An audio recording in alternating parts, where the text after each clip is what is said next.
আপনি কি জানেন, একদিন একজন অধ্যাপক বিশ্ববিদ্যালয়ের ক্লাস নিচ্ছিলেন। ক্লাস শুরু হতেই এক ছাত্র সিজ দিয়ে বসলো। অধ্যাপক থেমে গিয়ে বললেন, কে সিজ দিল? কেউ কোনো উত্তর দিল না। তিনি আবারও পাঠ দেওয়া শুরু করলেন। কিছুক্ষণ পর সেই ছাত্র আবারও সিজ দিল। অধ্যাপক আবার থেমে গিয়ে জিজ্ঞাসা করলেন, কে সিজ দিচ্ছে? তবুও কেউ উত্তর দিল না। তিনি আবারও ক্লাস শুরু করলেন, কিন্তু এবার যখন তৃতীয়বারের মতো শীষ এলো, তিনি কলম বন্ধ করলেন এবং বই গুটিয়ে বললেন, আজকের ক্লাস এখানে শেষ, তবে আমি তোমাদের একটা গল্প শোনাবো। ক্লাসে নেমে এলো নিস্তব্ধতা, সবাই মনোযোগ দিল। অধ্যাপক বললেন, এক রাতে ঘুম আসছিল না, অস্থির হয়ে বাসা থেকে বের হয়ে গাড়ি চালিয়ে কোথাও যাচ্ছিলাম।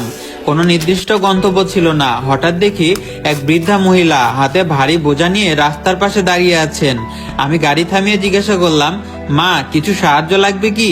তিনি খুশি হলেন, গাড়িতে উঠলেন। চলতে চলতে বুঝলাম তিনি আমাকে ভালোভাবে চেনেন। তিনি আমার চোখের দিকে তাকিয়ে বললেন, ডক্টর সাহেব, আমার একটা অবৈধ সন্তান আছে। সে আপনার ইউনিভার্সিটিতেই পড়ে। আমি চাই আপনি তার পাশে থাকুন, তাকে মানুষ হিসেবে গড়ে তুলুন। আমি বললাম, নিশ্চয় মা, কিন্তু নামটা বললে তো আমি তাকে চিনতে পারবো। তিনি হেসে বললেন, নাম বলার দরকার নেই, আপনি নিজেই তাকে চিনে ফেলবেন। সে খুব দুষ্টু, সবসময় ক্লাসে সিজ দেয়। এই কথা শুনে ক্লাসের সব ছাত্র ঘুরে তাকালো সেই সিজ দেওয়া ছাত্রের দিকে। অধ্যাপক তখন বললেন, এসো ছোট ভাই, তুমি কি ভাবছো আমি এই পিএইচডি সার্টিফিকেট গাদার হাট থেকে কিনেছি?